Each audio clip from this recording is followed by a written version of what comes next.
Hindi ako aswang. Ako lang ang nag-iisang tao dito sa San Pablo. Maliban sa akin lahat sila, aswang na. Yun ang dahilan kung bakit hindi yan gumagana. May mga pupunta dito, di ba? Mas malakas kesa sa'yo. Manunugis. Ha? Ano bang pinagsasasabi mo? Huwag ka nang magkaila. Alam ko, Rika. Narinig ko kayo kagabi. Pero huwag kang mag-alala. Ako lang may alam. Hindi alam ni Calio ang plano niyo. Mas lalong hindi niya rin alam na yung kakaning kinain niyo kagabi, pinalitan ko. Kaya hindi kayo magiging tulad nila. Ha? Pinalitan mo? Teka, tinutulungan mo kami ni Rico? Bakit? Hindi ba taga rito ka? Kasabwat nila. Tsaka, paano nangyaring hindi ka aswang? Aswang ang papa mo. Hindi aswang ang papa ko. Hindi si Calio ang papa ko.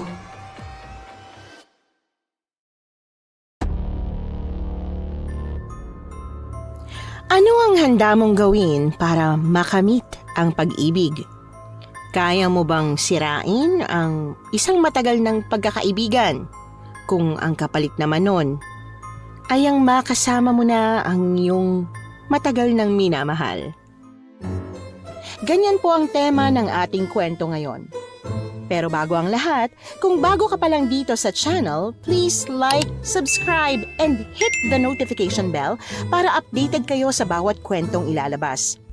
May bago tayong storya 3 hanggang 4 na beses sa isang linggo. At ngayon, para sa tampok nating kwento.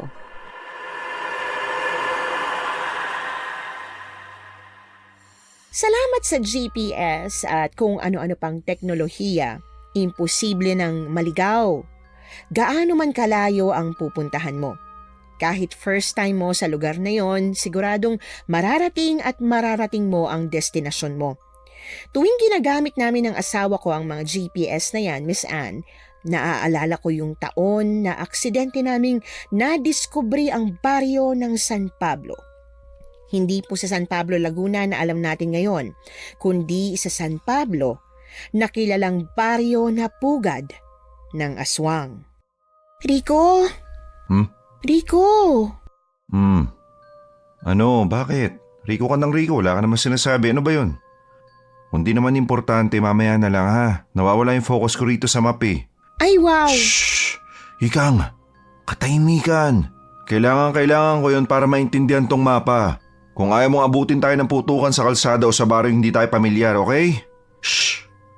Pagkahablot ko ng mapa sa kamay niya, malakas at naiinis siyang umungot.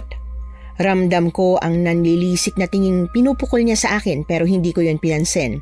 Sa halip, kunot noong tinalunto ng daliri ko ang huling bayang pinanggalingan namin bago ako bumaling sa kanya. Anong sabi sa arko? Sinulyapan ako ni Rico. Halata sa mukha niya na hindi niya matandaan kung ano yung sinasabi kong arko. Yung arkong nadaanan natin kanina. Yung ilang metro lang yung layo. Rico, Rico. Ay naku, Diyos ko, literal na wala pang 3 minuto nung nadaanan natin yun. Hindi mo na maalala? Hindi na nga eh. Teka, sure ka ba? May nadaanan ba tayong ganun? Parang wala akong napansin eh. Sinasabi ko na nga ba eh. Sinasabi ko na. Dapat di na kita sinama o kaya di na lang ikaw yung pinag-drive ko kasi wala kang sense of direction eh. Tapos wala ka na nga ganon, hindi ka pa aware sa paligid. Paano pala kung kuta ng aswang tong napasok natin? Eh di wala na. Barbecue na tayo. Rika, ano ba? Nag-promise ka sa akin, di ba? Nakalimutan mo na ba? Sabi mo bakasyon to. Na di mo ibibring up yung pagiging albularya mo at yung aswang-aswang na yan. Pag nagsalita ka pa ng ganyan. Ano? Anong gagawin mo ha? Iiwan mo ako? Kaya mo? Siyempre hindi. Pero bubusalan ko na yung bibig mo.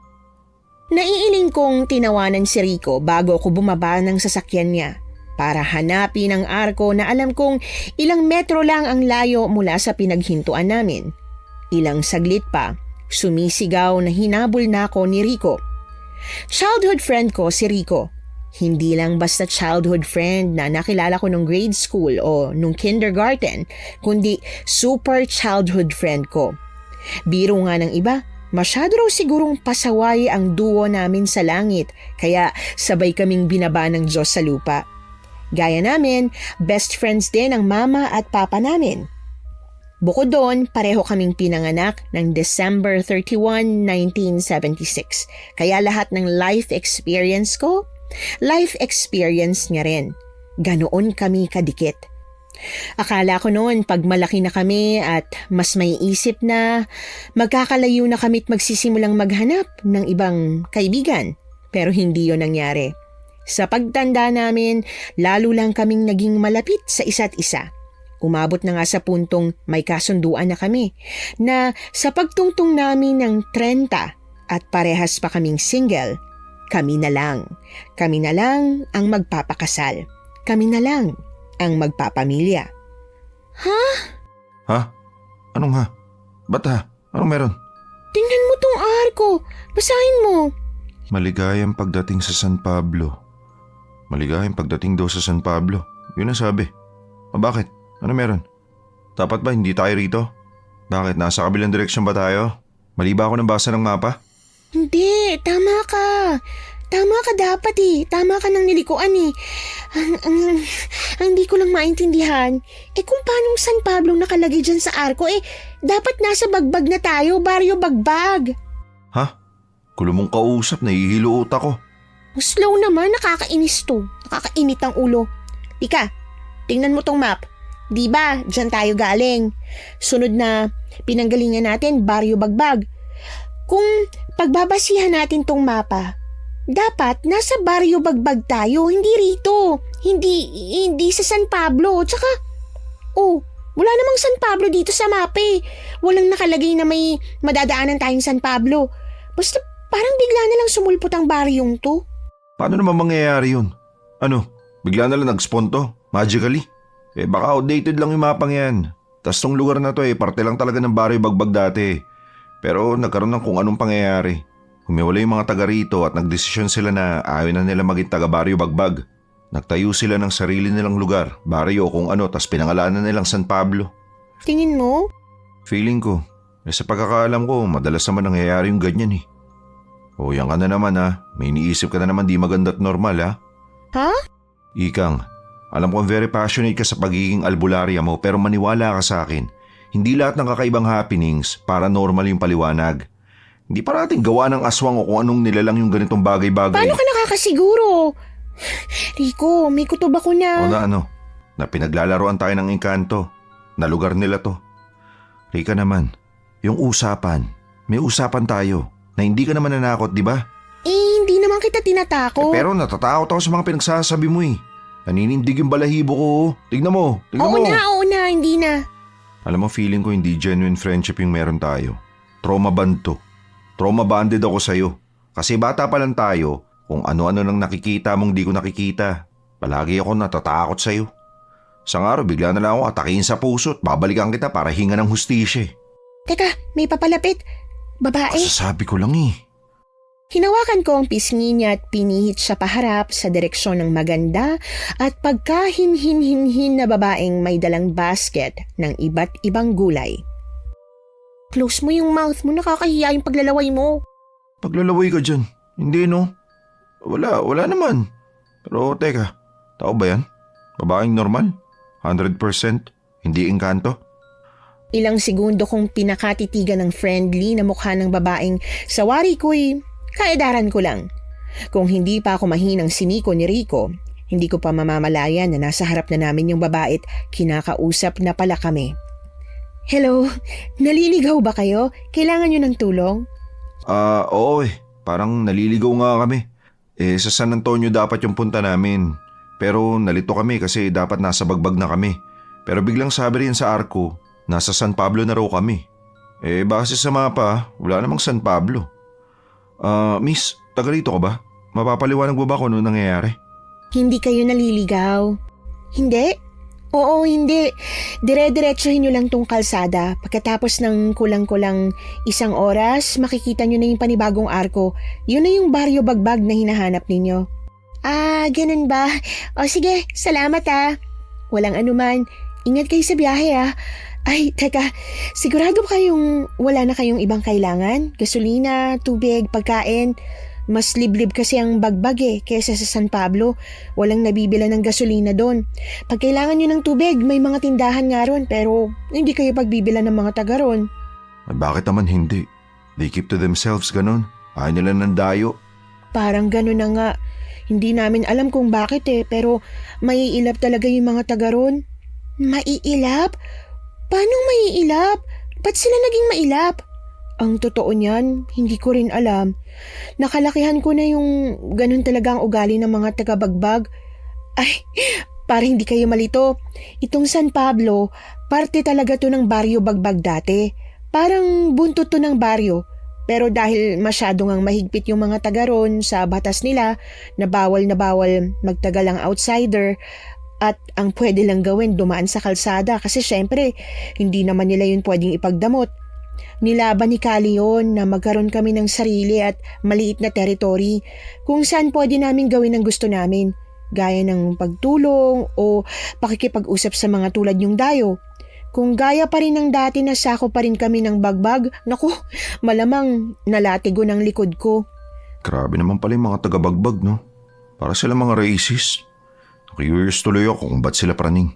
Rico! Bakit? Totoo naman ah. Kung sa kwento niya ako magbabase, parang praning at overthinker nga yung mga taga ron. Isa, tama na. Gagatong ka pa Bale, may iba pa ba kayong kailangan o direksyon lang talaga? Ikang, tubig. Manghingi ka ng tubig. Sabihin mo wala na tayong tubig. Ba't kaya di mo nalang sabihin sa kanya ng direkta? Uutusan mo pa ako. Isa pa, narinig ka naman niya. Sige na, ikaw na. Alam mo namang shy boy ako Dinaldal mo na siya ng sobra, shy boy ka pa rin ang lagay na yan. Magkapatid ba kayo? Magpinsan? Asawa ko. Hoy! Sura ulong to, asawa ka dyan. Huwag ka maniwala, miss. Hindi ko asawa ang kumag na to. Hindi pa pero soon. After 5 years, magiging asawa ko rin siya. Ha? Mandiligaw? At yayayain mo ba siya ng kasal? After 5 years? Hindi. Pero may usapan kasi kami. Pag single pa kaming dalawa, pag 30 na kami, papakasalan namin ang isa't isa. Gaspang ng ugali niyan Walang lalaki nakakatagal sa kanya, ako lang. Tas ako lagi niyang hila sa adventure niya, kaya malamang pagtungtong namin ng 30, parehas pa kaming single. Ay, Ikang. Ano? Siguro sinasadya mo to, no? Sinasadya mo akong hilahin sa kung saan para wala akong ibang makilala. Para mapakasalan mo ako, no? Para sa lalaking kakadeclare lang na shy boy siya, medyo makapal ang mukha mo, no? Miss, tubig please. Pabili kami ng tubig. Kailangan lang talaga para mahimasmasa naman ang tukmol na to. Oh, sige, sundan niyo ako. Sundan? Oh, malapit lang yung bahay namin. Ilang minutong lakaran lang. Ba't di ka nalang sumakay sa kotse? Tapos turo mo yung daan papunta sa inyo para mas mabilis. Ayaw mo nun? Bakit? Shy girl ka rin? Hindi sa shy girl siya. Nag-iingat lang siya at mukha kasing hindi ka pwedeng pagkatiwalaan Ganon. Sige, ganyanan Ganyanan. Parang wala tayong pinagsamaan Parang di tayo BFF since birth.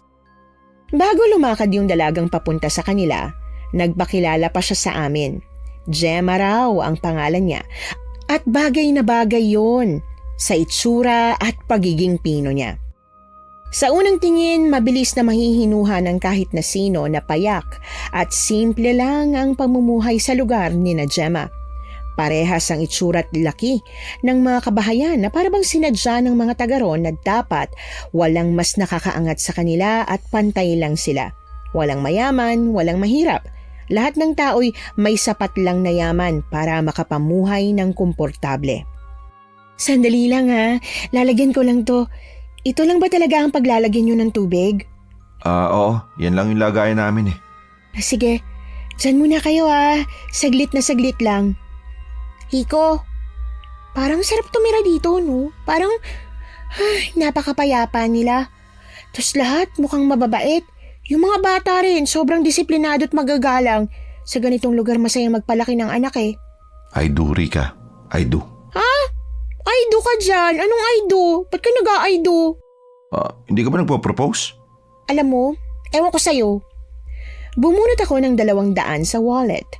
Pag-abot nun sa kanya, nalilito niya akong tiningnan. Ano to? Pambili ng kausap ko? Sobra-sobra to. Hindi, pambili yan ng gasolina. Nakita mo yung mga bote sa kabilang kalsada? Gasolina yun. Bumili ka nun, tas ikarga mo sa kotse. Wag na, hindi na kailangan. Kaya pa tayong ibiyahe pa San Antonio ng tangke natin eh. Bumili ka na lang. Mas okay nang may sobra tayong gasolina kaysa maubusan tayo sa lugar na wala tayong mabibilan, no? Paglakad ni Rico para sundin ang utos ko, nakuha naman ng bagong lapag at umuusok pang itlog pugo sa tindahan ang atensyon ko. Piso isa yung pugo. 30 piraso ang binili ko. Bukod sa parehas namin yung paborito ni Rico, pwedeng-pwede rin kasi nung itawid ang gutom namin kaya dinamihan ko na ang bili. Ay, yung asin pwede pakiramihan. Ay wait, may asin ba kayo? Pabili na lang, halagang 20 pesos. Imbis na ibigay ang asing binibili ko o sabihin na wala sila nun, sumigaw yung bata sa tindahan. Paulit-ulit niyang tinawag ang mama niya at hindi siya tumigil hanggang sa puntahan siya nito sa tindahan. Habang yung bata ay malagkit pa rin nakatingin sa akin, bumulong siya sa mama niya. Nagtatakang nagsalubong ang kilay ko. Bago ko maibukang bibig para ulitin ang tanong ko o usisain sila kung meron bang problema, sinenyasan na ng babae ang anak niya na pumasok sa loob ng bahay. Magandang hapon po, ate. Bumili kasi ako ng pugo sa anak ninyo. Manghihingi sana ako ng asin eh. Kung hindi naman kayo nagbibigay ng asin, pabili na lang. 20 pesos. Promise, kung anong sinabi ko sa'yo, yun din yung sinabi ko sa anak mo. Wala akong ginawa. Hindi ko nga alam kung ba't takot na takot siya sa akin eh. Pagkatapos niyang sabihin na wala silang asin, bigla na lang niyang sinarado ang bintana. Bahagyang nakabuka ang labing umatras ako palayo ng tindahan. Pagpihit paharap sa likod, napahawak ako sa dibdib nang bumulaga sa akin si Gemma, bit-bit ang pang-isang taong jug ni Rico. Oh, ayos ka lang ba? Nagulat ba kita? Pasensya na, hindi ko sinasadya. Hindi, okay lang, ayos lang. Sigurado ka? Maupo ka kaya muna, parang kailangan mong maghabol ng hininga eh. Nakita mo ba yung nangyari? Kung paano ako pinagsarahan ng mag-ina? Hindi ko alam kung mali ba ako ng kita eh o talagang natakot ko sila. Natakot sila sa akin? At hindi ko alam kung bakit. Wala naman akong ginawa eh. Wala rin ako sinabing nakaka-offend. Nanghihingi lang ako ng asin para sa pugo ko. Hayaan mo na. Huwag mo nang pansinin. Wala yun. Wala yun. Pero Gemma, takot na takot sila. As in, horror level talaga ng takot talaga. Para silang nakakita ng aswang. Galing bagbag kasi ang pamilyang yan. Parang 2 linggo pa lang sila dito. Kaya hindi pa sila sanay na makisalamuha sa dayong gaya mo. Pero huwag ka mag-alala. Siguradong yun lang yung dahilan kung ba't sila takot na takot. Pag nakapag-adjust sila, magiging warm tsaka welcoming na rin yung mga yan. Parang ako. Parang kami. Saglit na nabalot ng katahimikan si Gemma. Sakto pag-abot niya ng jug, narinig ko ang malakas na pagtawag ni Rico. Dali-dali akong tumakbo papunta sa kanya. Paglapit, agad ko siyang pinasadahan mula ulo hanggang paa. Pagkakitang ayos lang siya, para akong nabunutan ng tinik. Gusto mo ba akong atakihin sa puso ha? Kung makasigaw ka, akala mo may nangyari sa'yo? Talo mo pa yung nakakita ng aswang at susugurin ng aswang? Ano ka ba naman, Rika? Pag basisigaw ko para tawagin ka tinga ng tulong dahil agad sa aswang, di ba pwedeng naflatan tayo? Ano? Naflatan tayo. Ha? Paano nangyari yun? Paano pa? Di natusok ng kung ano yung gulong natin. Malamang. Ang ibig ko sabihin kailan pa? Paano? Pagsakay natin galing sa may arko, chinek ko pa yung mga gulong natin eh. Baka may nagulungan kayong kung ano nung papunta na rito. Di hamak na mas matangkad at mas malaki ang hulma ng katawan ni Rico kesa sa akin. Pero pagkakita niya sa mamang may-ari ng malalim at baritonong boses, para siyang kabuting sumulpot sa likod ko para magtago. Ano ba? Sasapakin kita eh! Umayos ka nga! Oo na, nagulat ako eh. Natakot. Ang laki niya kasi. Tangkad na, tas medyo maitim pa. Kala ko kapre. Rico, nakakahiya ka. Naririnig ka niya oh. Narinig niyo po yung sinabi ko? Pagtango sa akin ng mamang sa tansya ko ay lampas 7 foot yata ang tangkad. Muling bumalik si Rico sa likuran ko. Pagtawa ni Gemma, sakalang mas gumaan ang paligid at nawala ang bigat na dala ng hangin. Huwag kang mag-alala, Rico. Hindi magagalit si Papa. Sanay siyang marinig yan eh. Sa tangkad, tsaka sa laki ng katawan niya. Tas hilig pang manigarilyo. Parati talaga siyang napagkakamalang kapre. Minsan nga, pinantatakot siya ng mga nanay sa mga anak nilang makukulit eh. Tignan mo, nagagalit ka sa akin eh. Tama naman pala yung first impression ko. Pagkakamalan siyang kapre. Kasi para siyang kapre. Yung tangkad at pagiging mamasal niyo po yung ibig ko sabihin na may tobacco po ba kayo? Kasi mukha kayong kapre, gawa ng mukha niyo eh. Tama na. Isat mo na lang yung mouth, pwede. Alam mo, isang araw malalagay talaga tayo sa alanganing gawa ng bibig mo eh. Dapat nga yatang bawasan ko ng pagsama sa'yo sa iba't ibang lugar. Imbis na mapatay ng aswang, ikaw pang magiging dahilan para mapatay tayo. Aswang? Naniniwala kayo sa aswang? Opo, lalo na po siya. Hindi lang ho naniniwala, kundi nakakakit. Pagkatapos kong takpan ang bibig niya, naintindihan din ni Rico sa wakas na ayaw kong ipaalam niya sa mga estranghero ang tungkol sa pagiging albularya ko. Nakakita na po kami isang beses pero nakatakas eh. Sa awa ng Diyos, di na ulit nasundan yung engkwentrong yun. Buti na lang ho talaga.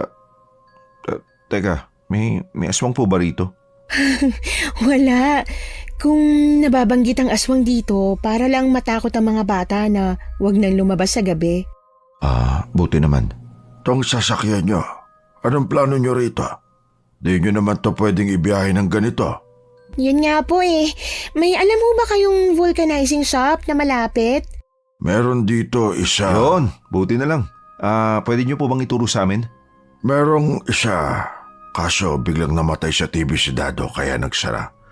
Pag magpapavulcanize kami, dumadayo pa kami sa bagbag. Bagbag? Pero di ba Gemma, sabi mo mailap sa mga dayo yung mga taga ron? Paano yun? Pa, sige na. Pumayag ka na. Tulungan mo sila. Ikaw na magdala ng gulong nila sa shop ni Kuya Atong. Pag ikaw ang magpapavulcanize, buvulcanize nila yan eh. Aayusin nila yung gulong. Ano pa nga bang magagawa ko? Alangan namang hayaan ko na lang sila rito. Konsensya ko pa kapag may nangyari sa kanila. Talaga po. Salamat po. Maraming salamat po talaga.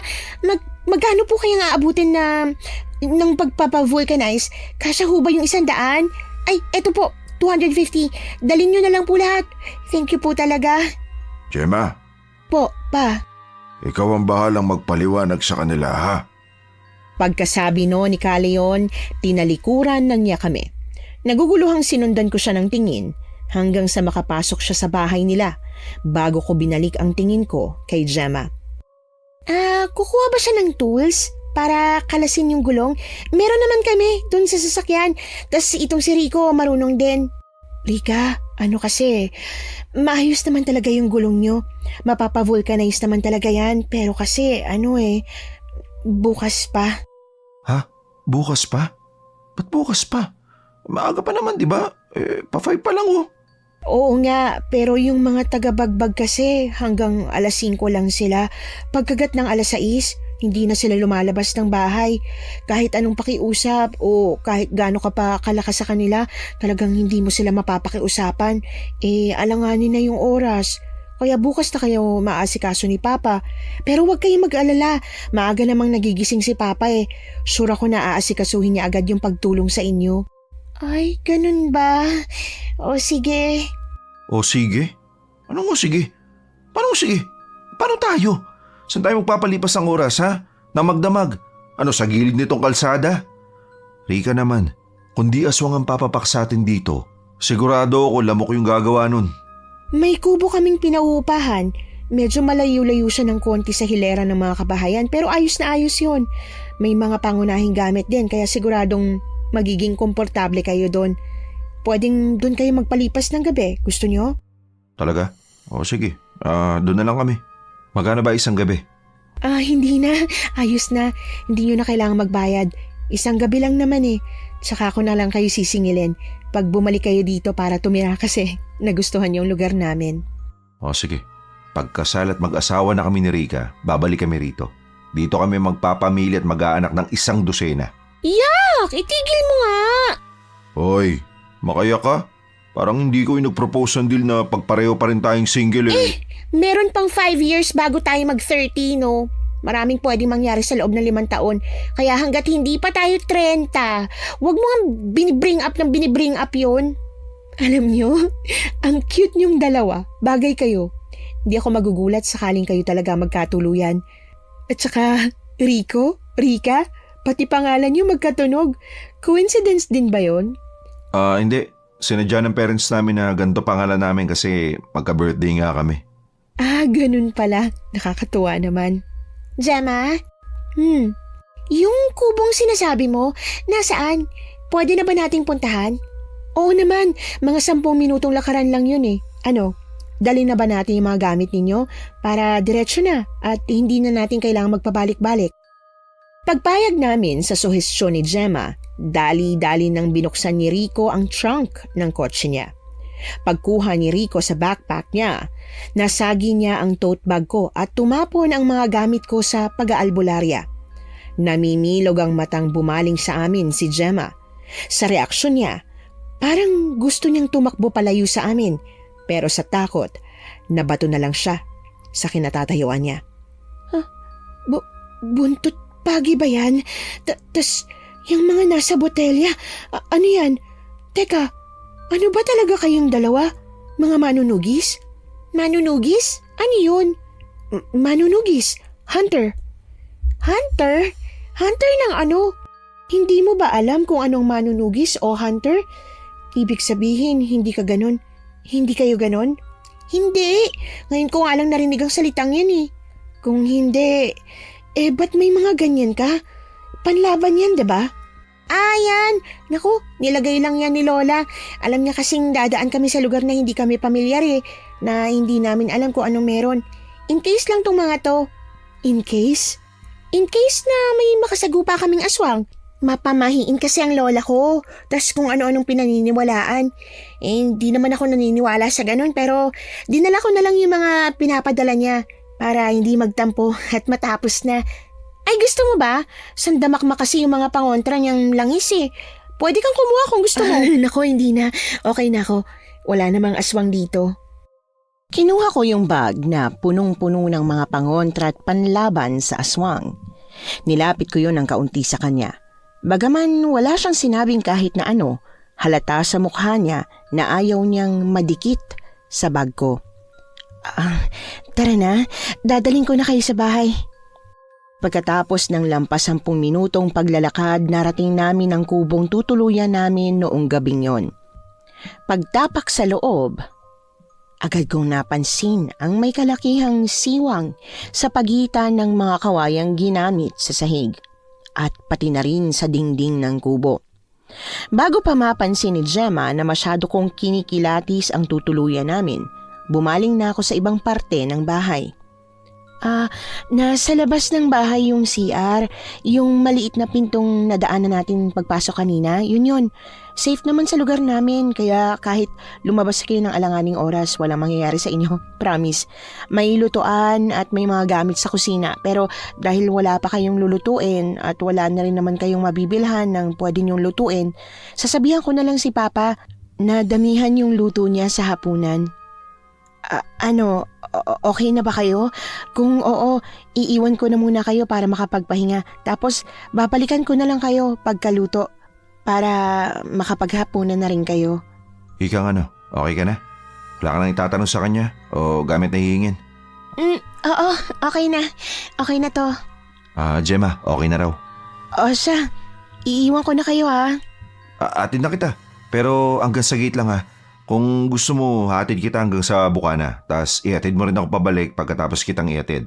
Tapos maghatiran tayo hanggang sa may mapagod sa atin tsaka sumuko. Kahit kailan puro kakalokohan. Ikang, ayos ka lang ba rito? Hatid ko siya ha, doon lang sa may gate. Pwede ka naman sumama kung gusto mo. Ay mo? Okay. Ha? Hindi? Hindi naman siya sumagot Tahimik lang siya.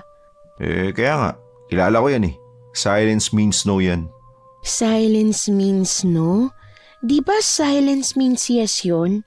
Oo, dapat. Pero kay Ikang, silence means no. Kasi pag yes ang sagot niya, sasabihin niyang yes. Paglabas nila, agad ko silang sinundan ng tingin. Kulang na lang idikit ko ang mata ko kay Rico sa takot na baka mapano siya sa oras na mapunta sa iba ang atensyon ko. Isang beses pang kumaway si Gemma kay Rico bago niya yun tinalikuran. Ang kumag kong kababata na walang kaalam-alam sa nangyayari, kumaway papabalik sa dalagang aswang. Pagbalik ni Rico sa kubo, may kaartihan at ka-OA-yan siyang napahawak sa dibdib pagsalubong ko sa kanya sa pinto. Si Gemma, nakaalis na siya, 'di ba? Umalis talaga siya at di gumapang paikot sa likod ng bahay. Ano? Ba't naman gagapang si Gemma palikod ng bahay? Ano siya, bayawak? Mula elementary, high school at hanggang college, si Rico ang pinakamatalinong taong kilala ko. Yun nga lang, talagang book smart lang siya at hindi na binasbasan pa ng maski kaunting pagiging street smart. Minsan, para rin siyang walang common sense at survival instinct. Kaya hindi ko alam kung paanong hanggang ngayon buhay pa ang lalaking ito. Sa takot na baka mahalata ni Gemma na natunugan ko na aswang siya at ang papa niya, pinlano kong wag nang sabihin kay Rico na stuck kami sa baryong pugad ng mga aswang. Psst! Uy! Ba't ang tahimik mo? Tas kanina pa salubong ang kilay mo. Ay, oo nga pala. May tatanong ako sa'yo tungkol kay Gemma. Kay Gemma? Napansin mo yun? Ay, salamat naman. Akala ko hindi mo napansin eh. Paano di ko mapapansin? Yung lagkit-lagkit ang tingin niya sa akin. Gusto niya ako, no? Na love at first sight siya sa akin, tama ba? Sabi ni. Di ako nag-i-imagine lang. Kasi yung mga tingin na yun, may iba talagang ibig sabihin eh. Ano? Oh, galit agad. Kahit gusto niya ako at laway na laway siya sa akin, di ko siya liligawan, no? May kasunduan tayo, di ba? Sa'yo lang ako. Sayong sayo. Napawi ang ngiti sa labit kislap sa mata ko, gawa ng narinig. Matapos ko siyang kutusan, tumayo na ako sa sofa't isa-isang nilabas ang mga langis at pangontrang gagamitin ko ngayong gabi para masigurong hindi kami magiging next na putahe sa hapag ng mga pamilyang aswang na nakatira dito. Oh, ano yan? Ba't mo nilalabas yung mga gamit pang albularya mo? Wala ka namang gagamutin dito, di ba? Wala ka rin kung anong nilalang na kailangang kontrahin. Sino nagsabing wala? Ha? Anong ibig mo sabihin? Meron? Ano? Merong ano?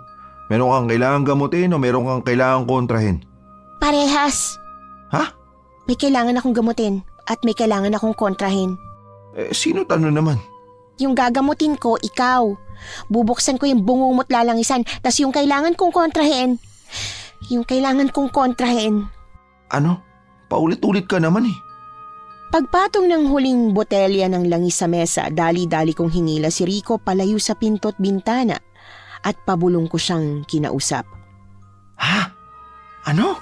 Ano ba yun? Pati mo kasi lakasan nang marinig kita na maayos. Hindi pwede. Pag nilakasan ko, baka marinig nila. Hindi nila pwedeng marinig. Hindi nila pwedeng malaman na buko ko na sila. Na alam ko ng lihim nila. Ha? Lihim nila? Nino? Nina Gemma at Kali yun? Bakit? Ano ba yung lihim nila? Alam mo, nakakainis yung kapurulan ng utak mo pagdating sa ganitong bagay. Tama at mali ka sa napansin mo kay Gemma. Ha? Ano ba, Rico? Puro ka naman ha? Halaman. Ha, he, hi, ho, ho. Funny ka na yan. Tingin mo funny na yan. Ika, alam mo, focus ka na lang sa pagiging albularya mo. Ako nang bahala sa pagiging funny, okay?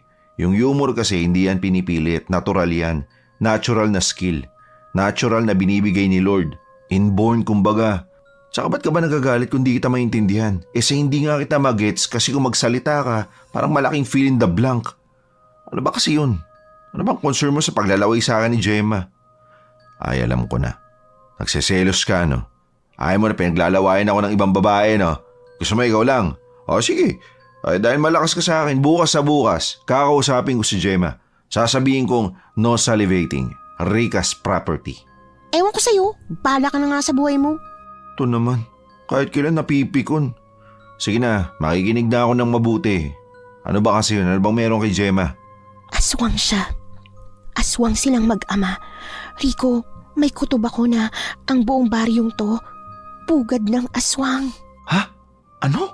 Oo nga, seryoso ako. Ako rin seryoso. Ano nga yun? Hindi kita naririnig. Kinakaya mo kasing salita mo. Ganon ka ba kagutom? Sa inis, piningot ko ang tenga niya bago ko tumingkayad at sa eardrum niya na mismo binulong ang kailangan niyang malaman. Aswang. Aswang si Gemma. Hindi lang si Gemma kundi lahat ng nakatira sa baryong to. Diyos ko naman, Ikang. Ang gusto ko, makipista sa bagong taon. Hindi yung ako yung pagpipiestahan. Teka, sigurado ka ba? 99.9% sure? Sigurado ako. Hindi ako pwede magkamali sa kutob ko. Teka, kaya mo ba nilabas yung mga ganyan mo? Plano mo silang kalabanin? Rika, wag na, ha? Wag na. Kung sawang-sawa ka na sa mundong ibabaw at pagod na, pues ako hindi pa. Gusto ko pa mabuhay. Gusto ko maging kauna-unahang Filipinong engineer ng NASA. Ano ka ba? Siyempre hindi. Hindi ko kakalabanin ang buong baryo ng aswang ano. Kahit marunong at madami-dami na akong experience, alam kong hindi ko kaya yung ganito. Manunugis dapat ang gumagawa nito. Pag alis natin bukas, tatawagan kong manunugis na kakilala ko para ayusin ang problema ng San Pablo sa aswang. Kung lahat ng taga rito mga aswang, tingin ko namang wala silang problema sa mga aswang na kailangan nating ayusin at pakialaman. Malis na lang tayo at huwag nang bumalik pa. Rico, hindi. Hindi pwedeng hayaan na lang natin yung mga aswang dito. Sige, sabihin na natin na makakaalis nga tayo ng buhay dito kasi alam kong mga gagawin at may mga pangontra tayo. Pero paano yung ibang mga madadaan dito? Yung ibang mapaflatan? Yung ibang dadalhin ni na Gemma sa kubo na to? Rico, malabong makaligtas sa mga taong yun. Mas malaki ang tsansa na hindi na sila sisikatan ng araw. So ano, sinasabi mong hindi aksidente at coincidence yung mga nangyari ha? Anong tingin mo sa pagka-flat ng gulong natin? Yung kailangan natin magpalipas ng gabi rito. Ano, plano talaga nila Gemma para makain tayo? Hindi lang basta tingin, kundi yun mismo ang mangyayari. Pero nakita niyo yung mga langis, yung mga pangontra mo. Alam niyang hindi tayo mga walang kalaban-laban ng mga dayo. Tingin mo ba pag-iinteresan pa rin nila tayo? Kakainin pa rin. Baka naman magpas na lang sila, di ba? Ewan, ang hirap kasi nilang basahin eh. Pwedeng hindi nila ipakita sa atin kung sino o ano ba talaga ang totoong sila. Pero pwede rin nasa paligid na sila't nag-aabang kung kailan nila tayo pwedeng sugurin. Rico, kailangan natin maghanda. Kailangan nating maging alerto. Paano? Paano ang gagawin natin? Anong kailangan kong gawin? Sabihin mo lang. Matapos ko siyang utusan na pahira ng pangontrang langis ang pinto at mga bintana, katawan naman namin ang kinuskusan namin nun. Makapangyarihan ang langis na dala ko pagkat binabaran niyo ng mutya ng bawang. Kaya parang asido ang epekto ng simpleng langis na yon sa mga aswang na tulad ni Gemma. Ikang, natutulog ka ba? Ikang, tulog ka ba? Diyos ko naman, Ikang. Magiging Noche Buena na tayo ng mga taga San Pablo, nagawa kang pang matulog. Relax yan. Relax ka na anumang oras mula ngayon. Pwede tayo maging kuntsinilyo, ha? Rico, pwede ba yung bunganga mo? Napakaingay. Bading ka ba ha?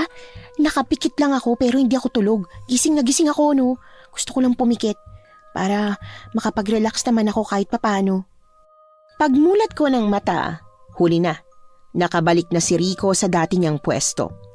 Gaya ko, nakasandal na rin siya sa pader ng kwarto, nakapikit na parang walang nangyari. Kung hindi ko napansin ang pamumula ng pisngi niya, maiisip ko sanang pinaglalaroan lang ako ng utak ko na hindi niya naman talaga ako hinalikan at guni-guni ko lang ang lahat. Pagmulat niya, nahuli niya pa akong paulit-ulit na hinahaplos ang labi ko. Pipikit na sana siya ulit nang bigla kong hablutin ang t-shirt na suot niya. Hinalikan mo ako nang walang paalam? Sira talagang tuktok mo no. Gusto mong itali kita sa gate ha? At ipain kina Gemma? Ikaw kasi, tinawag mo na naman akong bakla. Pinatunayan ko lang naman na di ako bakla. Tsaka makapag-react ka. Di naman to yung unang beses na hinalikan kita, di ba?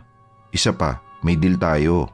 Na tuwing tatawagin mo akong bakla, hahalikan kita. Hayop ka talaga no. First kiss ko yun eh. Balik mo yun. Balik mo. Balik mo. Akin na. Akin na. Ibalik mo yun. Ibalik mo. Paglapat ng labi niya sa akin sa ikalawang pagkakataon ngayong gabi, natameme ako. Kung kanina'y nahihiya siya at parang gusto niya pang humingi ng tawad sa pagnanakaw niya ng halik sa akin, ngayon wala na akong makitang bahid ng pagsisisi sa mga mata niya.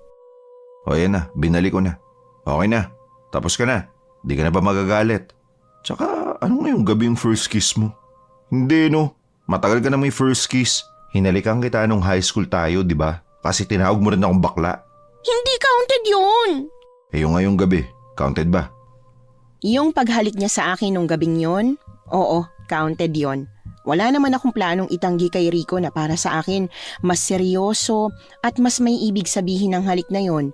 Pero bukod sa nasa bingit kami ng panganib at di ngayon ang tamang oras para pag-usapan ng mumunti naming nararamdaman para sa isa't isa, bigla na ring dumating si Gemma. Tinawag niya kami para maghapunan. Hindi ko alam kung anong klaseng kapahamakan ang naghihintay sa amin sa labas at ayaw naming sumugal kaya nagdahilan na lang kami na mas gusto na naming magpahinga kesa kumain. Pag-alis ni Gemma, humiga na kami ni Rico sa papag. Magdamag na pikit ang mata namin pero maski 5 minuto'y hindi kami nakatulog. Hindi kami sinugod ni na Gemma.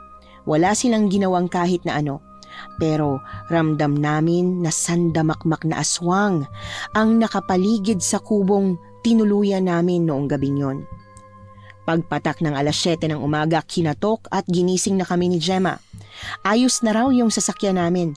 Napavulcanize na daw yon ni Caleon. Sinubukan namin silang bayaran pero hindi nila yon tinanggap. Sabi lang nila mag-ingat daw kami sa biyahe papunta sa kung saan man kami pupunta. Rico! Rico, saglit! Rico, teka lang! Ano, bakit? Ano ba yun? Sabihin mo na lang kasi, ayaw kong bagalan yung takbo nitong sasakyan eh. Mamaya biglang magbago yung isip ng mga aswang na yun. Kainin tayo kung kailan may araw na... May sasakyan. May parating na sasakyan. Si Kali yun ang kasama. May dayo. May bagong mga dayo. Rico, balik tayo. Bumalik tayo. Kailangan nila ng tulong natin. Rico, balikan natin sila. Isama na natin sila. Isama? Paano natin sila isasama? Ano sasabihin natin para sumama sila? Napugad ng aswang ang baryong to. Igang hindi yun maniniwala. Pag pinagsigawan mo sa mga taga rito na alam natin yung sikreto nila, pare-pareho tayong mapapahamak. Gusto mo na pabayaan na lang natin yung mga dayong yun? Rico, mamamatay sila. Kung tayo sinuwerte, sila sigurado kung hindi. Kahit anong pagmamakaawa at pakikiusap ko kay Rico, hindi niya ako pinakinggan at pinagbigyan. Galit na galit ako sa kanya nun. Hindi ko alam kung paano niya nalunok at naatim na pabayaan ng kung sino mang nakasakay sa sasakyang yon. Pero nung nahimasmasan ako, naintindihan ko na rin ang gusto niyang mangyari. Hindi sa wala siyang puso at pakialam sa ibang tao. Sadyang delikado nga lang at tsak na walang makakalabas sa amin ng buhay sa San Pablo kung nagpadalos-dalos kami. Nung nasa mas ligtas na kaming lugar, agad niya akong inalo. Nangako rin siyang babalik kami sa bayan na yon para tapusin ang problema sa aswang at nang matigil na ang paghahasik nila ng lagim. Ano? Nakontak mo na yung manunugi sa sinasabi mo? Ano sabi? Mapupuntahan ba nila yung baryong yun? Kailan daw? May tinatrabaho pa sila eh. Meron pa? Saan? Kailan daw matatapos yun? Gaano pa katagal? Hindi ko alam. Ha? Hindi ko alam kung ilang araw o linggo pang aabutin nila bago matapos ang trabaho nila sa kung saan. Hindi ko naman sila nakausap eh. Ha? O di mo nakausap? Paano mo nalaman na may trabaho sila? Kasi patay yung cellphone nila at hindi sila makontak. Patay lang naman ang cellphone nila pag may mission sila. Nag-aalala kong tiningnan ni Rico. Sabay tanong kung anong plano ko. Kung susubukan ko na lang ba silang tawagan ng tawagan hanggang sa sumagot sila. Oo, tas nag-text na rin ako. Pagbukas nila ng phone, mababasa nila yon. Sinabi ko na rin naman sa text kung ano ba yung nangyayari sa baryong yun at kung nasan yun. Okay. Akin na nga rin pala yung number ng manunugis na yan. Susubukan ko rin silang kontakin. Ilang segundo rin siyang naghintay na idikta ko ang number ng kilala kong manunugis. Nang mapagtanto niyang may iba pa akong plano, dahan-dahan siyang nag-angat ng tingin sa akin. Rico, sige na. Sige na please, pumayag ka na. Rika naman, Diyos ko naman talaga oo. Hindi nga ako pumayag nung una, nung nandun pa tayo. Tas tingin mo, ngayon nandito na tayo sa lugar kung saan tayo ligtas, papayag ako na magdadrive ako willingly pabalik sa sinumpang baryong yun. Hindi, ayoko. Rico. Rico ang ibig sabihin ng ara sa pangalan ko. Yung sa'yo Rika, hindi Rizal. Kaya pwede ba, wag na tayo magpakabayani. Iwan na natin yung role na yung kay Rizal. Isa pa, hindi mo na to scope, di ba? Di mo na field of expertise to. Ba't ba gusto mo pang gawin? Rika, my dear friend, sige na. Hayaan mo na yung mga manunugis mong kakilala yung humarap sa problemang to. Nang ma-realize ko na hindi ko nga talaga siya mapapapayag kahit umiyak pa ako ng dugo, hindi ko na siya kinulit pa. Kung ayaw niyang sumama, ayos lang. Pero hindi kaya ng konsensya ko na pikitan na lang ang nangyayari sa San Pablo. Pag nagawa ko yon, patuloy kong mapapanaginipan yung mga nabibiktima at mabibiktima pa ni Gemma. Pagkagat ng kalaliman ng gabing inayos ko na ang lahat ng langis na pangontrang pwede kong dalhin, kasama ng mga asin na plano kong ibenta sa mga dayo. Para kahit papaano ay may pamproteksyon sila sa sarili nila pagdaan ng San Pablo. Bago lumabas ng bahay, sinilip ko pa si Rico sa kwarto niya. Himbing na siya at kahit yata kidlatan hindi siya magigising.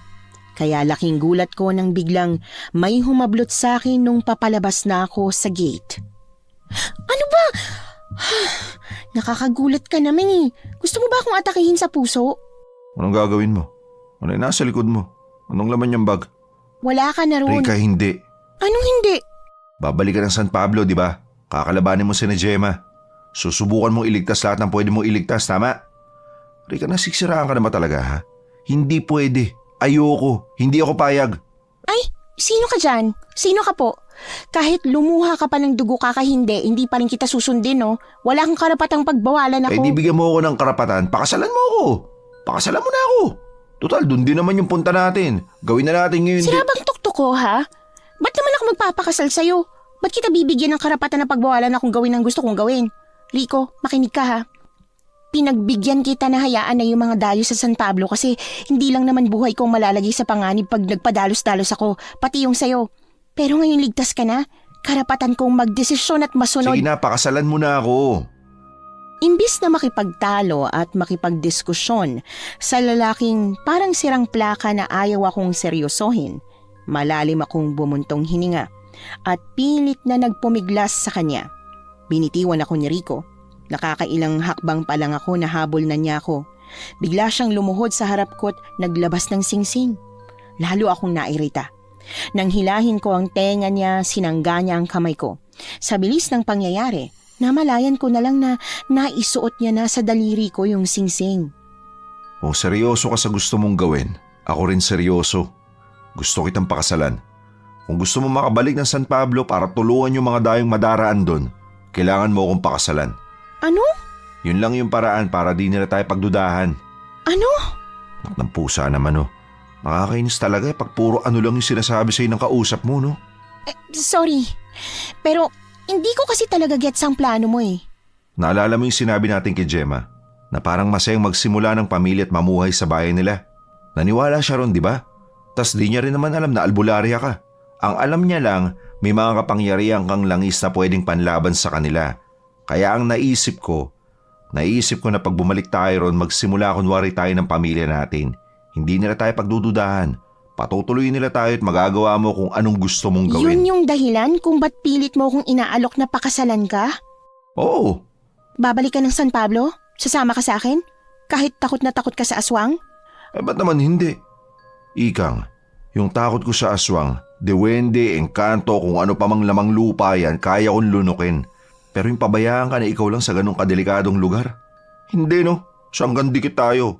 Soulmates, di ba? Oh. Ramdam kong nagulat si Rico pagkatapos ko siyang biglang yakapin. Imbis na bumitaw sa kanya pagkatapos ng ilang segundo, mas lalong humigpit ang pagkakayapos ko sa batok niya. Paulit-ulit kong binulong na gaya niya, natatakot din naman talaga ako. Kaya lang, pakiramdam ko'y panghabang buhay na pagbabayaran ng konsensya ko kapag wala akong ginawa para tulungan ang mga mabibiktima ng taga San Pablo. May mga kukunin lang ako gamit sa loob. Dito ka lang muna, ha? Muna. Gets? Wag mong susubukan tumaka sa akin. Ha? Ano, sagot? Nagkakaintindihan ba tayo? Pagtango ko sa kanya, agad siyang tumakbo papasok ng bahay. Nung nasa loob na, sumilip pa si Rico sa bintana para siguraduhin hindi ko nga siya tinakasan. Pagkaraan ng halos 2 minuto, hinahapo siyang tumakbo palapit sa akin, hila ang 2 maleta. Ano yan? Ba't ang dami niyan? Rico, ilang araw o linggo lang tayo doon. Pinakamatagal na yung 3. Tas, yung dala mong gamit pang forever? Kailangan natin silang paniwalain na doon na tayo forever, di ba? Tingnan mo, maniniwala silang lilipat talaga tayo ron tas tig-isang bagpak lang. Siyempre hindi. Magdududa yung mga yun. Aswang lang sila pero di mahina yung utak nila. Oo na. Dami mo talagang alam eh. Tsaka, kailan ka pala nagkaroon ng oras na ihanda tong mga to? Pagdating natin, ikang kilalang kilala kita. Paborito kaya kita. Kaya lahat ng detalye mo alam ko. Alam ko kung kailan ka payapa, kung kailan ka hindi mo palagay.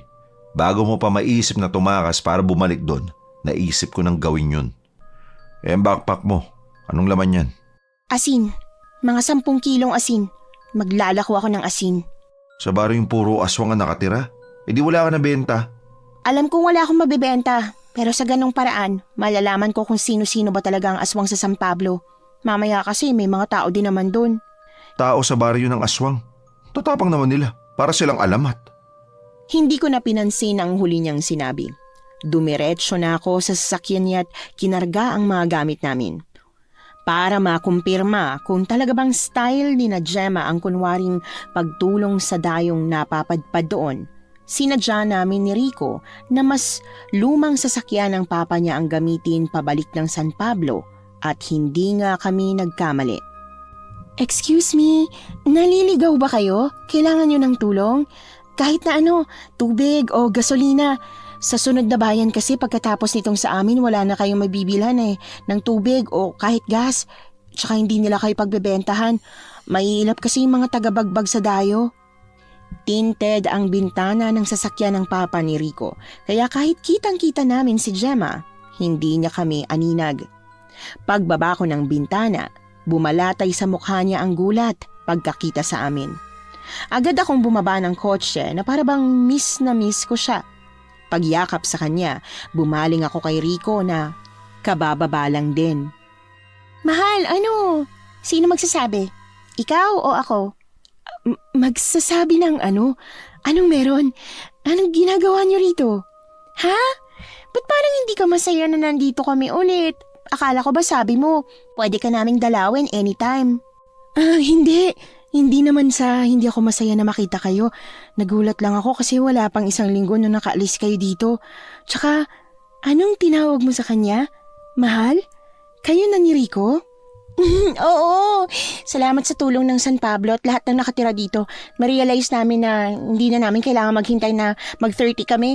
Pwede na kami magpakasal kasi pareho naman namin gusto't mahal ang isa't isa. Kaya yun ang plano. Magpapakasal kami dito.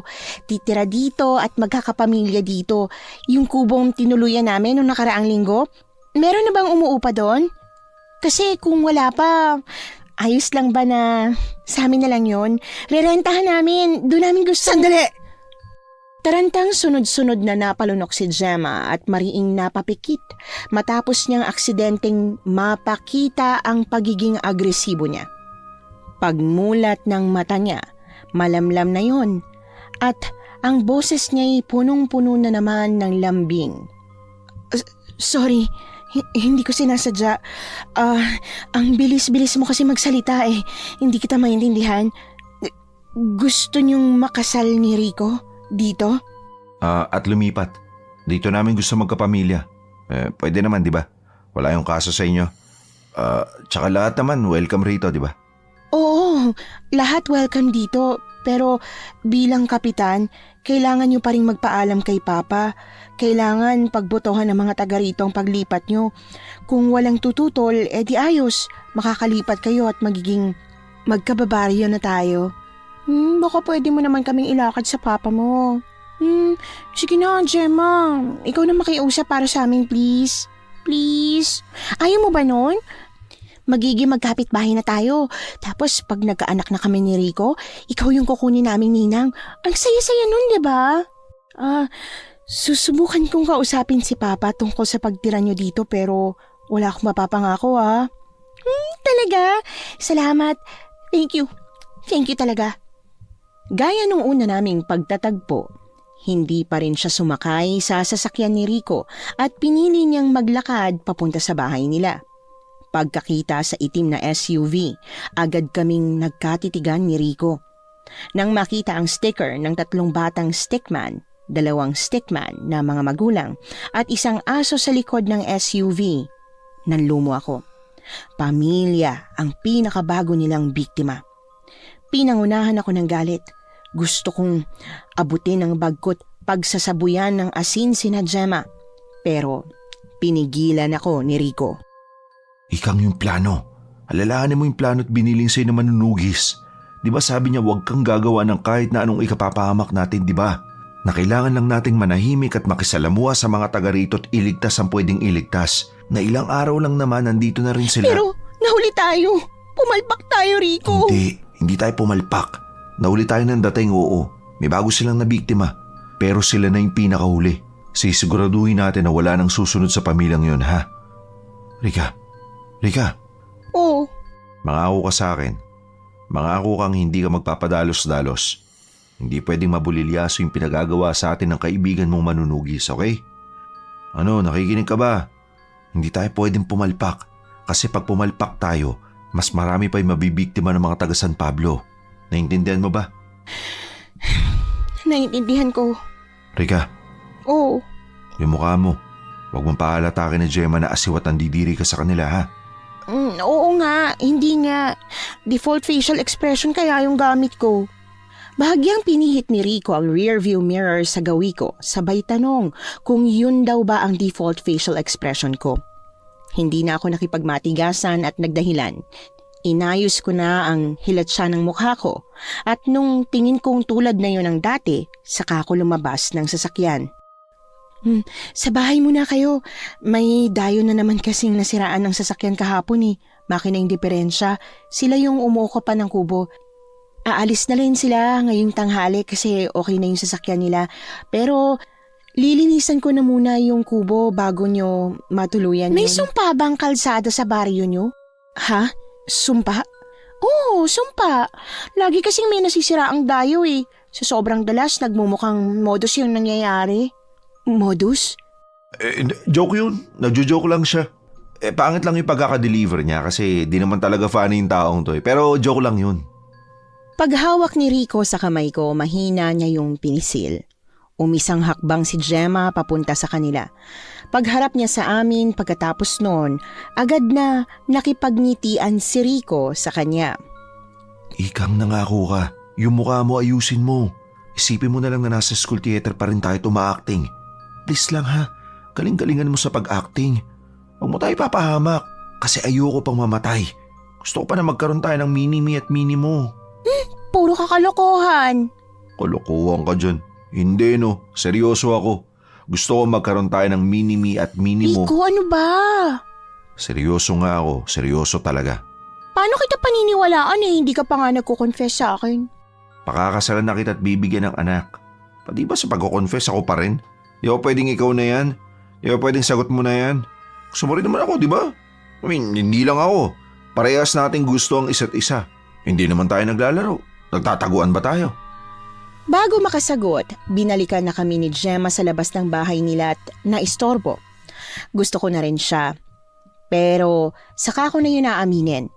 Hindi ngayon ang tamang oras para pag-usapan ang nararamdaman namin para sa isa't isa. Pagpasok sa bahay ni na Gemma, hindi ko maiwasang suriin ang bawat sulok ng bahay ng mag-amang aswang.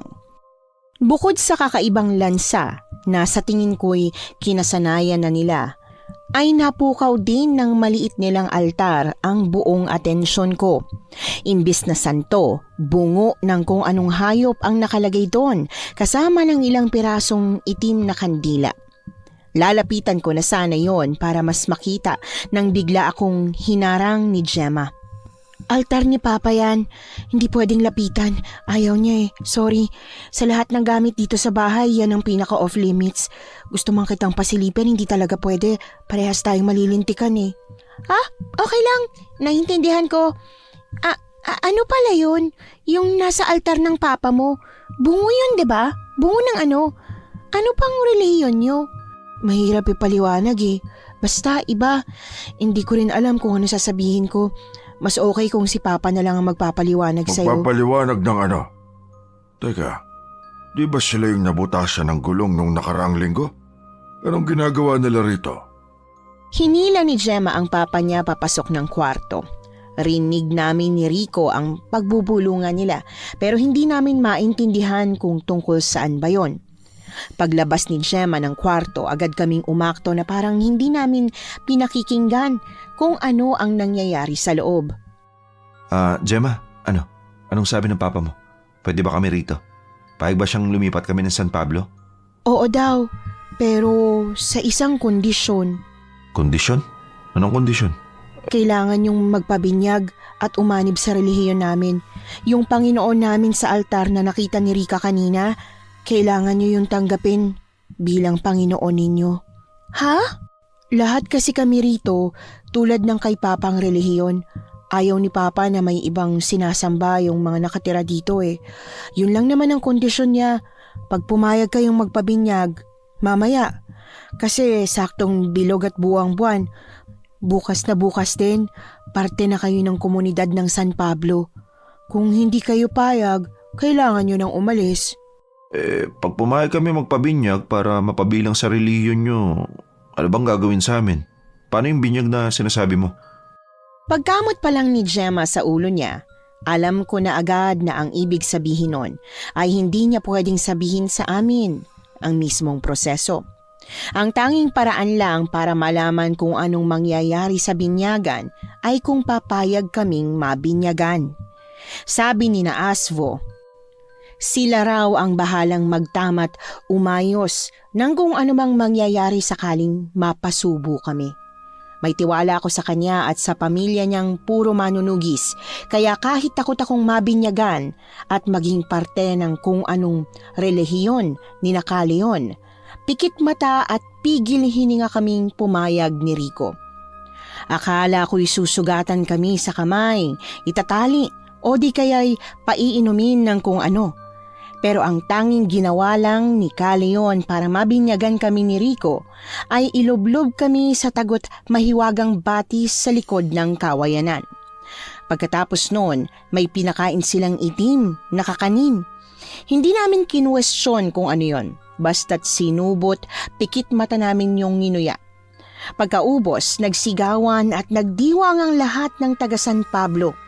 Kung anumang pagdududang meron sina Gemma at Kaleon sa amin, nawala yon matapos naming lunukin ang huling butil ng kakaibang kakanin. Pagkatapos ng seremonya ng pagbibinyag, hinatid na kami ni na Gemma sa kubong titirhan namin. Hindi gaya ng dati, wala ng mga mapupulang matang nagbabantay sa paligid. Tanging ako, si Rico at ang bilog na buwan lang ang kasama ko noong gabing yon. Uy, may nakuha ka bang signal? Wala pa rin eh. Ikaw ba? Meron? Wala rin eh. Kahit isang bar ng signal, wala. Bukas sasama raw ako ni Kalio ng mga aso para magkaroon na tayo ng pagkain. Dadaling ko tong phone at baka may mahagip akong signal sa kung saan kami pupunta. Sakaling may matanggap akong kahit na ano galing kina Asvo, sasabihan na lang kita. Sabay kaming natahimik ni Rico matapos naming marinig ang pagpasok ng text sa kanya-kanya naming phone.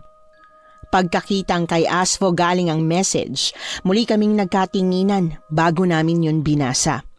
Malakas at sunod-sunod na lumabas ang malulutong na mura mula sa bibig ni Rico. Kahit na alam ko na kung ano yung nabasa niya sa text, ginusto ko pa rin yung makita. Tama ako. Iisa lang ang text ni Asvo sa aming dalawa. Anong gagawin natin? Anong ibig sabihin nun? Ano mangyayari? Ba't kasi putol-putol yung text niya? Ba't di niya agad sinama sa bili niya na dapat di natin kinain yung kahit na anong ibinigay ni Gemma? Ano na ngayon? Anong ibig sabihin nito? Aswang na rin tayo. Aswang na tayo kasi kinain natin yung kakanin. Mambibiktima na rin ba tayo ng mga dayong mapapadaan dito ha? Rico, sandali. Kumalma ka pwede. Kumalma ka nang makapag-isip ako. Paano ako kakalma? Ikang, nayanggaw tayo. Kumain tayo ng pagkain galing sa aswang. Kaya magiging aswang na rin ako. Tayo. Magiging aswang tayo. Bukas makalawa, kakain na ako ng laman loob. At di sa lutong dinuguan ha, kundi ng tao. Hilaw, yung may dugo-dugo. Tas gusto mo kumalma ako? Paano ko gagawin yun? Sinisisi mo ba ako sa nangyari? Tingin mo kasalanan ko, ha? Pinigilan kitang sumama dito, di ba? Sabi ko ako na lang, pero nagpumilit ka. Isa pa, wala tayong choice, no? Pag hindi natin kinain yung kakanina yon, makakatunog sila. Malalaman nila na may iba tayong pakay. Mapapatay tayo. Dire-diretso akong nagmarcha pabalik sa kubo. Pagkakita sa bag kong may mga pangontra at panlaban sa aswang, nanginginig ang kamay kong dinampot yon. Bago ko yun mabuksan, inagaw na yon ni Rico. Oh, ano ba? Ano bang gagawin mo? Isa lang ang solusyon para makumpirma natin kung aswang na ba tayo o hindi pa. Ano? Sabuhin natin ng pangontrang langis at asin yung isa't isa. Diyos ko naman, Ikang. Nagbibiro lang ako. Yun lang ang paraan para malaman natin. Tsaka, konti lang naman. Konting-konti lang. Wisikan mo ko, Rico. Bilis na. Teka, hindi natin yung kailangan gawin. Yung mga langis na to, binabad to sa mutya ng bawang, di ba? Oo nga. Galing to kina Asvo eh. Ang sabi niya, pag may aswang sa paligid, kukulo ang langis. Pero hindi siya kumukulo. Ibig sabihin ba nun, hindi tayo mga aswang? Oo, hindi pa. Pasag trip ka rin eh, no? Napaka-pessimist mo. Hindi pa. Na para bang ang goal natin maging aswang, imbis na maging tao pa rin. Para makumpirma kung tama ba ang hinala namin na hindi pa nga kami aswang, binuksan ko ang botelya ng langis. Nagwisik ako ng konti sa palad ko. Nung wala akong naramdaman maski konting hapdi, tuwang-tuwa akong yumakap kay Rico. Yayakap na rin sana siya sa akin nang biglang tumunog ang phone ko. Si Asvo yon. Tapos na raw yung trabaho nila sa Siargao, kaya pupunta na sila ng San Pablo para ayusin ang problema ng lugar na ito sa aswang. Kahit nakakain kami ng kakaning galing sa aswang, nabuhayan ako't nagkaroon ng pag-asa na magagawa ng paraan ni Asvo na hindi kami magiging aswang ni Rico bago pa tumalab ang pangyayanggaw na nagawa sa amin. Pagkat nabunutan na ako ng tinik sa dibdib, nagawa kong sundin ang plano namin ni Rico kinabukasan. Sumama si Rico kina Caleon na mga aso. Habang inisa-isa ko naman ang mga bahay para paglakuan ng asin ang mga pamilya. Lahat sila nagalit at natakot nang makita ang asing nilalako ko. Rika! Oh, Gemma! Buti na lang nakita na kita. Kanina pa kita hinahanap eh. Aalukin sana kita ng asing paninda ko. Ito. Ba't mo ko sinampal? Nasisiraan ka na ba, ha? Ano sa tingin mong ginagawa mo? Ginagawa ko? Ano ba ginagawa ko masama? Tinatanong mo pa kung anong ginagawa mo? Rika, nagbebenta ka ng asin sa lugar na pugad ng mga... Malakas akong napasinghap at sa takot ay napaatras ng sunod-sunod na pinagsasampal ni Caleon si Gemma hanggang sa pumutok ang labi niya. Pagtumba ni Gemma, imbis na tulungan ng unika ihay, sinabunutan niya pa ito bago ito galit na iniwan sa gitna ng kalsada. Paglampas sa amin ni Caleon, hinawakan ako ni Rico't iuuwi na sana sa bahay nang bigla akong magpumiglas para tulungan si Gemma. Pumalag siya't pilit na winagwag ang kamay ko sa braso niya, pero dahil nanghihina, kinailangan niya ang tulong ko. Ay, nakalimutan natin magdala ng first aid kit. Yun pala iniiwan natin. Paano kaya to? Kailangan malinis ang sugat ni Gemma. May puno ng bayabas sa bukana. Rico, kumuha ka ron. Pakikuluan. Yun na lang ang gagamitin ko panlinis sa sugat ko. Sige na, kumuha ka na. Ako nang bahala dito. Sigurado ka? Oo nga, sige na. Paglabas ni Rico, muli kong kinalkal ang bag ko para kumuha ng panyo. Paghawak ko ng bag ko na may langis na pangontra, napatingin ako kay Gemma. Aswang siya. Aswang siya kaya dapat kumukulo ang mga langis na yun pero hindi. Hindi yun kumukulo. Wala sa sariling dinampot ko yon, sabay hakbang papalapit kay Gemma. Sa kalagitnaan ng pagtataka ko kung bakit walang nangyayari sa langis, bigla siyang nagsalita. Hindi ako aswang. Ako lang ang nag-iisang tao dito sa San Pablo. Maliban sa akin lahat sila, aswang na. Yun ang dahilan kung bakit hindi yan gumagana. May mga pupunta dito, di ba? Mas malakas kesa sa'yo. Manunugis. Ha? Ano bang pinagsasasabi mo? Huwag ka nang magkaila. Alam ko, Rika. Narinig ko kayo kagabi. Pero huwag kang mag-alala, ako lang may alam.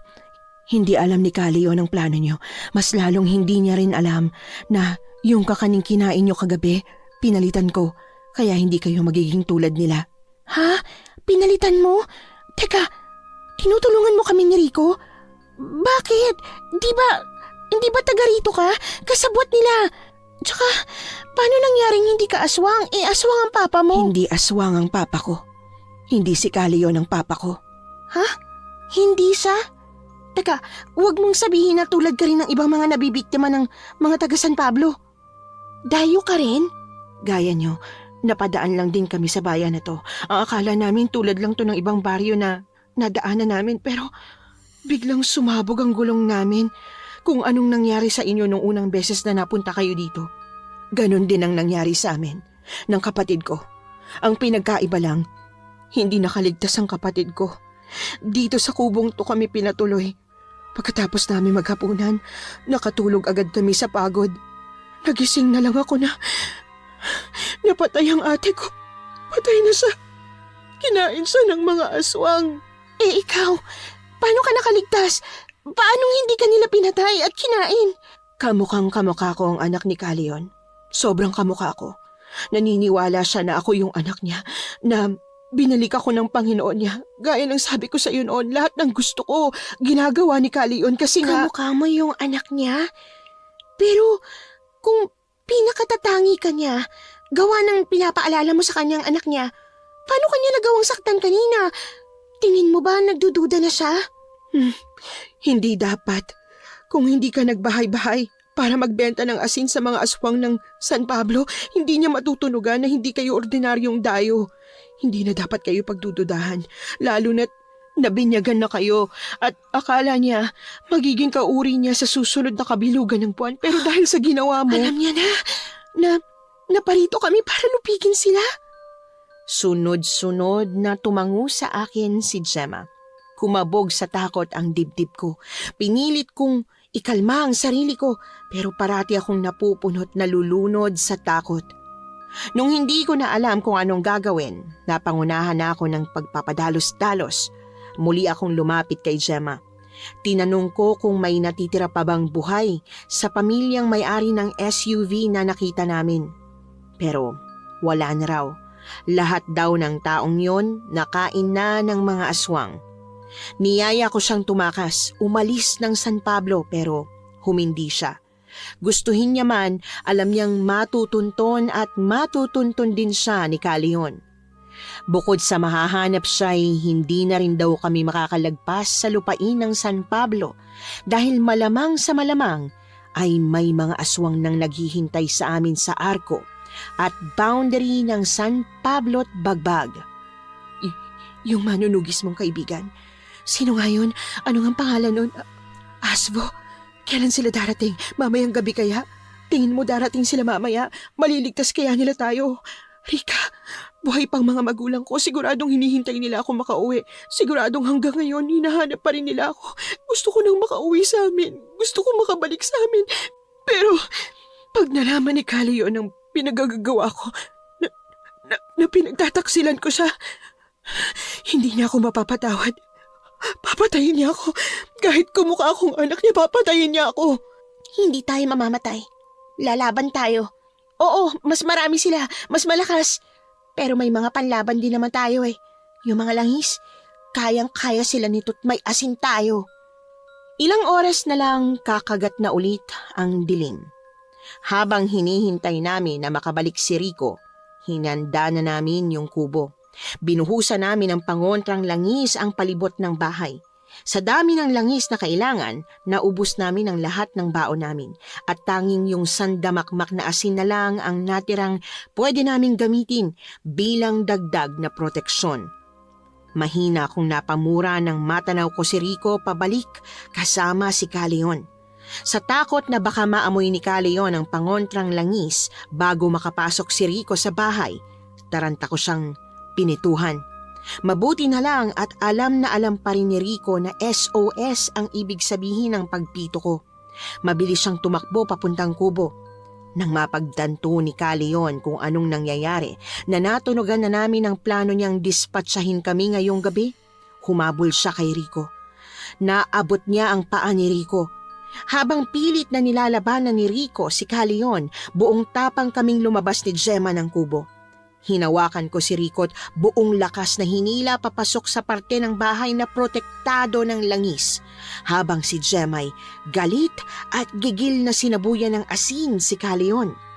Paglapat ng butil nun sa balat ng matanda, napilitan siyang bitiwan si Rico. Ano sa tingin mo ang ginagawa mo, Iya, ha? Napagbuhatan kita ng kamay. Pero alam kong alam mo na hindi ko yung sinasadya. Nagulat lang ako, anak. Bumalik ka na sa akin. Bumalik ka na kay Papa. Tayo ang pamilya, hindi ba? At ang pamilya... Hindi mo ako pamilya! Hindi mo ako totoong anak! Nakalimutan mo na ba? Patay na ang anak mo. Ikaw mismong pumatay sa kanya, di ba? Pinatay mo siya kasi aalis siya ng San Pablo kasi tatakas siya at hindi niya tanggap ang pagiging aswang niya. Hindi! Hindi totoo yan. Hindi yun gagawin ni Ina. Hindi niya ako iiwanan. Hindi ako pumatay sa kanya. Hindi ako kundi yung mga manunugis. Kinuha nila siya at pinatay. Leon, alam kong alam mo kung anong totoo. Huwag mo nang bilugin ang sarili mong ulo. Tama ng pagpapaniwala sa sarili mo na ikaw ang biktima. Kasi hindi. Si Ina, hindi siya kinuha ng mga manunugi. Sumama siya kasi ayaw na niya sa'yo. Kasi suklam na siya sa kasamaan at kasakaman mo. Galing sa pagkakayuko habang hawak niyang magkabilang tenga pagkat ayaw niyang pakinggan na ang sinasabi ni Gemma, ay nag-angat siya ng tingin. Suot ang ngisi na mukhang walang ibang dala kundi panganib, malakas at makapanindig balahibong umalulong si Caleon. Paglingon ko kay Gemma, takot na siyang napaatras. Bago ko pa maitanong kung anong nangyayari, hinila na niya kami ni Rico papasok sa loob ng kubo. Bakit? Ano nangyayari? Anong ginagawa niya? Mamamatay na ba tayo? Nagalit ba siya? Mas nagalit kasi pinrovoke mo? Diyos ko naman kasi, Jamie. Ba't mo ba kasi pinaalala sa kanya yung pinagagawa niya sa anak niya? Hindi mas nagalimaw tuloy yung halimaw na yan. Sisitahin ko pa sana si Rico sa paninisi niya kay Gemma pero hindi ko na yun nagawa nang makita ko ang itim na mga nilalang na may mahahabang dila. Nung una'y 2 lang ang nakita kong dumating. Naging 6, tapos 10 at namalayan ko na lang na lahat ng aswang sa baryo ng San Pablo ay nakapaikot na sa kubong pinagtataguan namin. Ang dami. Napakarami nila. Kaya ba tayong protektahan ng langis na pinaligid niyo sa kubo? Sa dami ng mga aswang na nandito. Ha? Ikang? Hindi ko sigurado. Hindi ko alam. Ngayon lang ako nakaengkwentro ng ganito karaming aswang. Sakali hindi tayo makaligtas. Kung ito ang gabi ng huling gabi natin dito. Gusto kong malaman mo na mahal kita, Rika. Matagal na. Elementary tayo nang naging crush kita. Nung high school tayo, doon mas sumeryoso yung nararamdaman ko sa'yo. Nung college naman, ako yung dahilan kung ba't walang nanliligaw sa'yo nun. Tinatakot ko kasi sila eh. Sabi ko, pakukulang ko sila sa probinsya namin sa oras na malaman kong pinopormahan kanila. Ano? Sus Mariosep naman, oo. Kailangan talaga na mag-aminan kayo ng ganyan kung kailan pare-parehas tayo nasa bingit ng kamatayan, ha? Oo, kailangan. Required eh. Kasi nga, nasa bingit na tayo ng kamatayan. Ayoko naman mamatay nang di nakakaamin sa kanya. Kasi pag-akit namin sa langit, hindi na yun pwede eh. Hindi na pwede. Paano hindi na pwede? Ba't hindi na pwede? Kasi incest na yun. Di ba ang sabi, pag akyat daw natin sa langit, lahat tayo magiging magkakapatid na lang? Ano, ba't ka sumasapaw? Ba't ka sumasali? Nakikinatin at kapatid eh. Di ba medyo kumampi ka nga sa mga aswang na yan? Marami kang kasalanan. May chance na hindi ka mapunta sa langit at... Natameme kaming 3 nang may marinig kaming lagabog sa bubong. Pag-angat ko ng tingin doon, nakita ko ang dahan-dahang pagbaba ng mahabang dila ni Caleon. Paano siya nakapunta dyan? Paano niya nakakit yun? Gemma, nakakatalon siya. Nang mataas? Silang lahat? Oo nga pala. Kaya nilang tumalon. Wala ring silbi yung pagbabarikada natin ng pangontra mong langis kasi... Ba't ngayon mo lang sinabi? Nakalimutan ko eh. Nawala sa isip ko. Sorry na. Habang paulit-ulit na nagsusori si Gemma, tumakbo ko sa mesa para kunin ang asin. Bago ko yun maisaboy sa mahabang dila ni Caleon, nahablot na noon si Jem at mabilis na hinila pati warik. Sa takot at pagkataranta namin ni Rico, basta na lang naming sinaboy sa paligid ang asin. Nakarinig kami ng sunod-sunod na pagsabog ng kung ano galing sa labas. Paglingon ko sa bintana, nakita kong liwanag ng pamilyar na sasakyan at lalaking may hawak na kakaibang latigo. Sina Asvo yun. Nandito na ang grupo nila, ligtas na kami. Habang abala si Rico sa panonood ng pakikipaglaban ni na Asvo sa parang hindi nauubos na bilang ng mga aswang, nilapitan ko si Gemma na habol hiningang nakahawak sa leeg niya. Yung manunugis na magliligtas sa atin at saka yung grupo niya, nandyan na. Gemma, nandyan na sila. Nilalabanan nila yung kampo ni Leon. Ligtas na tayo. Sigurado ka bang kaya nilang matalo si na Leon? Oo, sigurado ko. Sigurado. Ni minsan hindi pa natalo ang grupo niya. Siya ang pinakasikat na kinatatakutan ng mga aswang na manunugis na kilala ko. Ligtas ka na. Ligtas na tayo. Makakauwi ka na. Makakabalik ka na sa pamilya mo. Hoy, kayo, bilis! Tignan nyo! Ang astig naman ng semikalbo na yun. Lahat ng lumalapit na papatay niya. Liga, tignan nyo! Si Leon yung kaharap niya at mukhang takot sa kanya si Leon. Dali, bilis! Sikat si Asvo at ang grupo niya, hindi lang sa kapwa nilang manunugis, kundi pati na rin sa tulad naming mga albularya. Madalas na grupo nila ang nilalapitan pag ang pupuksaing mga aswang ay isang angkan o baryo. Ang dami ko nang narinig na magandang kwento tungkol sa kanya at sa kakayahan niya sa pakikipaglaban, pero ngayon ko lang nakita kung paano sila kumilos. Pagsugod ni Caleon kay Asvo, walang kahirap-hirap niya itong sinalubong ng talon sa ere. Winasiwas ni Asvo ang kakaiba niyang gininto ang latigo. Pagpulupot noon sa leeg ni Caleon, buong lakas niya yung hinila at parang Beyblade na tumalsik ang ulo ng pinunong aswang mula sa katawan niya. Sa pagkamatay ni Caleon, nagsiatrasa na ang kampo niya. Pero malinis magtrabaho ang grupo ni Asvo. Hindi sila tumigil hanggang sa matunton nila ang kahuli-hulihang aswang ng San Pablo. Ito na yun. Ito yung address na binigay mo sa San Pablo. Ito na yung bahay nyo. Ano, Gemma? Tama ba si Rico? Ito na ba yung sa inyo? Oo, ito na nga. Taon na mula nung huli kong nakita ang bahay namin. Pero wala pa rin pinagbago. Parang sinadya ni na mama na huwag baguhin ang kahit na ano sa bahay namin para kung uuwi kami. Ako, madali ko pa rin silang mahahanap. Sige na, umuwi ka na. Siguradong matutuwa sila pag nakita ka nila. Siniguro namin ni Rico na ligtas na makakapasok si Gemma sa bahay nila bago kami nag-drive pa uwi sa bahay namin kung saan kami hinihintay ng mga magulang namin. Habang binabaybay ang kalsada pa uwi, hinawakan ni Rico ang kamay ko't ilang saglit pa, hinalikan niya yon. Pagdating sa bahay, wala na siyang sinayang na oras. Agad niya nang hiningi ang kamay ko kina mama. Miss Ann, kinasal kami ni Rico nung sumunod na taon at nagkaanak pagkalipas ng panibagong taon. Isa lang po ang anak namin. Bukod sa parehas kasi kaming busy sa kanya-kanya naming trabaho, nahirapan din ako sa panganganak. Kaya hindi niya na pinasundan kahit na gusto ko sanang may kapatid ang unika iha namin. Hanggang ngayon po, kaibigan pa rin namin si Gemma at Asvo. Parehas na silang pamilyado. Si Gemma nakapag-asawa ng foreigner at nasa ibang bansa na, habang si Asvo ay ganun pa rin. Tumutugis pa rin siya ng aswang na nagtatago sa iba't ibang parte ng mga liblib na probinsya. Ang huli po naming balita, pinalitan na daw ang pangalan ng baryo ng San Pablo. Hindi ko alam kung ano nang bagong tawag sa lugar na yon. Ang sigurado ko lang, wala nang dayong mapapahamak sakaling maligaw sila sa lugar na yon. Nagustuhan niyo po ba ang ating kwento ngayong araw?